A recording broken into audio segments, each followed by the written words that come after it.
Hey everybody, check this out. Look at how thin this thing is packed. It's like so compressed that the air is totally sucked out of this. But we're gonna open this up here together and check it out. How do we open it? It's cool, it's like vacuum sealed. I love it when they vacuum seal like the clothes and then it comes out as a normal size.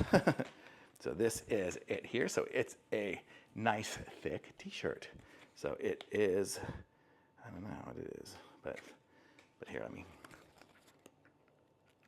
sorry, I just bite off the tag, but you can see I got a size large, and this is it. It's got a good feel to it. I don't know what it's made from. Does it say on here? Let me see. I might have just ripped it off from the tag. Oh, here we go. So it says it's 95% cotton and 5% spandex.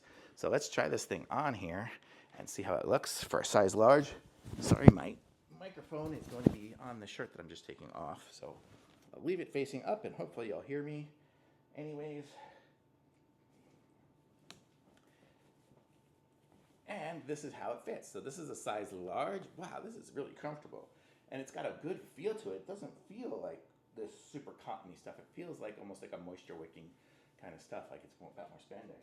And size large totally fits me. I mean, you can see, and I'm 190 pounds, 5'10", so you can see that's how it fits. So it fits really nice. It's a nice shirt, really good. It's got a little bit of wrinkles in it, but I'm sure as I wash it, it'll come out. And it'll be a nice white shirt to be wearing around. So I'm going to say this is good. I always like white t-shirts. I don't have hardly any. So now I have one. So very nice. I like it. Thumbs up for sure.